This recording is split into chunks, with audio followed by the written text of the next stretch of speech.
Bom dia, boa tarde, boa noite, pessoal. Vamos continuar com o nosso estudo sobre as leis de Newton. Dessa vez, estudando sobre a terceira lei de Newton. E aí a gente começa a nossa conversa com esse meme aí. O Newton diz: se me atacar, eu vou atacar. E aí alguém diz para ele: mas Newton, nós não podemos publicar isso. Então ele responde: então coloca toda ação tem uma reação, né? Esse meme aí, ele denota o uso que a gente faz no nosso cotidiano de uma lei da física, né? Que é a famosa lei da ação e reação. Alguém tem alguma ação, tem alguma atitude, faz algo, e aí uma outra pessoa vai reagir com aquilo, né? A gente usa bastante essa expressão para nos referirmos a fenômenos em que um determinado acontecimento é causado por um outro que aconteceu anteriormente, né? Então, se isso acontecer, vai acontecer aquilo, né? Parecido com quem planta colhe, enfim, essa ideia de causalidade, uma coisa causando a outra. Então, vamos entender aí como que isso funciona no âmbito da física. Começando com o nosso como se justifica, gente. Olha isso daí, né? Olha esse fenômeno. Como que a gente pode explicar esse fenômeno pela física, pelo conhecimento científico incorporado aí na terceira lei de Newton? Vamos explorar isso.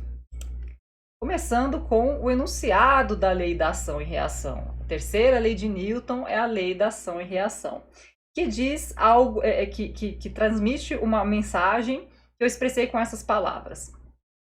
Toda força coexiste com outra força oposta e de igual módulo. Essa é uma forma simples de expressar o que diz a lei da ação e reação. E aí eu coloco entre parênteses, essa expressão de ação e de reação. Então a gente está pensando numa força de ação e numa força de reação. Por que eu fiz esse destaque aqui com as aspas e os parênteses? Porque geralmente as pessoas utilizam essa expressão. Tem a força de ação e a força de reação. Mas por que eu coloquei entre parênteses? Porque, na verdade, a proposta dessa lei, ela diz que essas duas forças elas ocorrem mutuamente, elas coexistem simultaneamente. Então, não é que se eu praticar uma ação contra uma pessoa, por exemplo, então eu pratico primeiro essa ação e aí depois a pessoa vai reagir contra mim. Não. Então, nesse sentido, se as duas forças são simultâneas, então não cabe muito a ideia, se a gente for bem minucioso, no sentido dessas palavras, de que primeiro acontece uma força e depois a outra. Na verdade, não. Na verdade, elas acontecem imediatamente, elas são simultâneas. Então, para cada força, vocês já sabem, né, o conceito de forças, já estudamos anteriormente. Então, para cada força que é aplicada sobre um corpo, existe uma força contrária, uma força de sentido oposto e de igual módulo, ou seja, são duas forças com a mesma magnitude, são duas forças com o mesmo valor de newtons, só que uma é num sentido e a outra é no sentido oposto, ou seja, elas têm a mesma direção, mas sentidos opostos e o mesmo tamanho, o mesmo módulo, e elas acontecem simultaneamente. Então, se um corpo A aplica uma força sobre um corpo B, esse corpo B também aplica uma força sobre o corpo A. Eu posso classificar qualquer uma das duas como ação e reação. Isso pouco importa. O fato é um par de forças que ocorrem simultaneamente, com a mesma direção, sentidos opostos e mesmo tamanho. Então, vamos explorar essa ideia aí. Gente, olha isso, né? Um desses GIFs de internet para fazer a gente ter aqueles ataques de fofura, né? Uma criatura vestiu o cachorrinho que já é fofinho, com uma roupinha ali de ursinho, e colocou ele sobre uma esteira, né? Por que uma pessoa faz uma coisa dessa? Só pode ser para fazer a gente ter ataque de fofura e esquecer dos atropelos da vida, né, dos problemas, dos coronavírus. A gente vê uma coisa dessa e morre de ternura, né?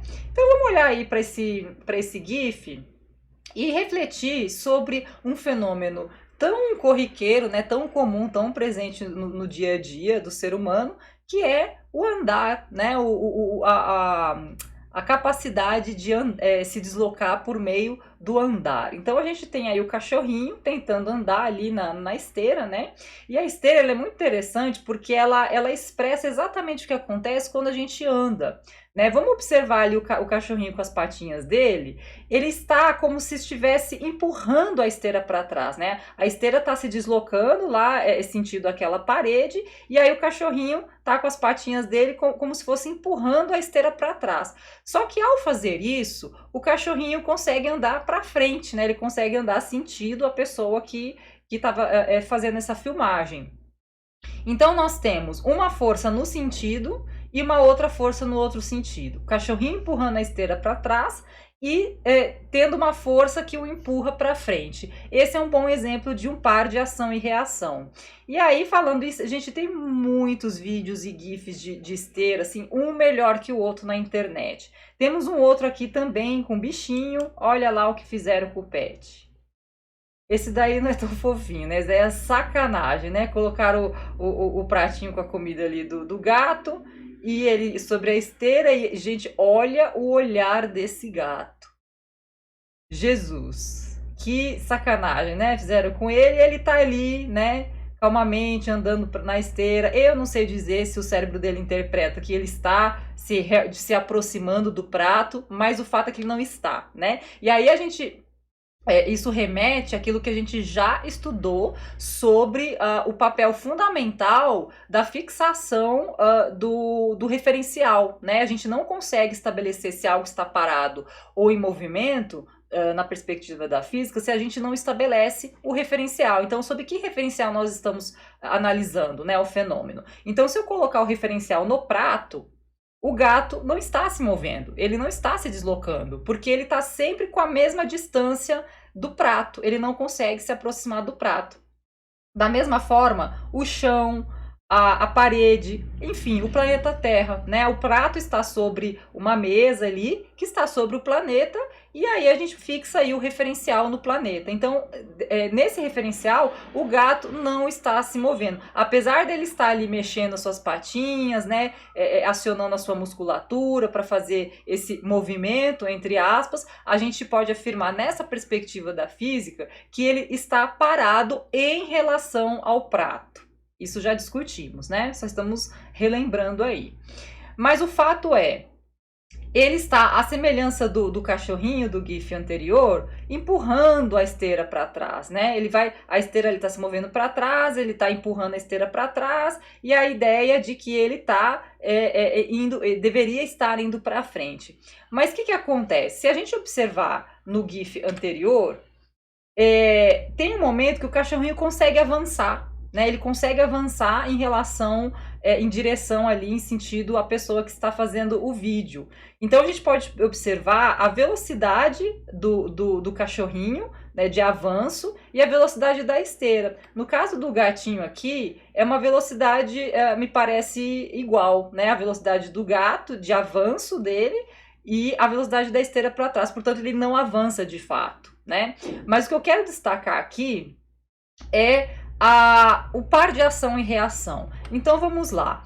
Vamos pensar que quando o gato, ali as patinhas dele estão empurrando a esteira para trás, a gente pode pensar numa força, olha ali, né, a flechinha no símbolo de força, o símbolo de força é uma letra F, nós temos uma flechinha aqui que é um símbolo matemático que representa para nós que essa grandeza física aqui, a força F, é uma grandeza vetorial, né? E aí essa força ela está sendo aplicada pelo gato sobre a esteira. Então o gato empurra a esteira para trás, né? A força do gato sobre a esteira. E aí essa força é nesse sentido, eu tentei representar aqui, né? É claro que essa imagem ela tá em 2D, na verdade a ideia seria representar essa flecha aqui sobre a esteira, né? Bom, então a gente tem aqui a força do gato sobre a esteira. E essa força, ela não existe sozinha. É exatamente isso que diz a terceira lei de Newton. As forças só existem aos pares. Então sempre vai haver um par de forças, que a gente chama de ação e reação. Então, nesse caso aqui, se o gato empurra a esteira, se existe uma força do gato sobre a esteira, então vai existir uma força da esteira sobre o gato. Essa foi a forma como o Newton tentou elaborar assim, como que as coisas interagem no mundo físico. Pode parecer não intuitivo, não, mas como assim a esteira está empurrando o gato? Mas foi a forma como o Newton expressou isso, que as interações no mundo físico, elas ocorrem aos pares. Então, se eu exerço uma força sobre algo, esse algo também vai responder exercendo uma força sobre mim. É aquela ideia de que não tem como você tocar sem ser tocado. Então, se você toca num copo, na mesa, no mouse, aí no seu celular, então você é tocado pelo mouse, pela mesa, pelo celular. Não tem como você tocar sem ser tocado. É mais ou menos isso. Então, o Newton explorou essa ideia para explicar como que se dá como que se dão as interações entre os corpos no mundo físico. Elas ocorrem aos pares, de modo que o corpo A exerce uma força sobre o corpo B e o corpo B também, simultaneamente, exerce uma força sobre o corpo A. Então, eu tenho uma força de A sobre B, uma força de B sobre A, e essas duas forças elas têm o mesmo tamanho, ou seja, a mesma intensidade, o mesmo módulo, a mesma direção, mas são em sentidos opostos. Olha aqui, uma nesse sentido e a outra no sentido oposto. Então tá aí, gente. Vamos ver outro GIF aqui. Olha que fofinho, mais um de pet. Pets fofinhos. Esse daí manja bem de terceira lei de Newton, hein? Olha lá, utilizando seus conhecimentos da terceira lei de Newton para se divertir aí nesse carrosselzinho, né? Ele empurra o carrossel para trás e recebe uma força, segundo a perspectiva de Newton, empurrando ele para frente, né? Ele consegue ali avançar, né? A gente consegue perceber, ele consegue avançar entre os pontos do carrossel. A gente consegue perceber por esses ferros aqui, né, onde as crianças seguram, ele consegue avançar. Então, esse cachorrinho ele está em movimento em relação ao carrossel e também em relação à terra, né? Olha aí, gente, terceira lei de Newton mais uma vez. E aí paramos por aqui com uma sugestão para vocês assistirem a esses dois vídeos de experimentos sobre a terceira lei de Newton, mais uma vez do canal Física Universitária. Essa aula foi mais rapidinha, né? Então, com isso, a gente encerra aí as bases dadas pelas 3 leis de Newton, consideradas as leis principais da dinâmica, do estudo dos movimentos e suas causas. Obrigada pela atenção e a gente se vê na próxima. Até lá!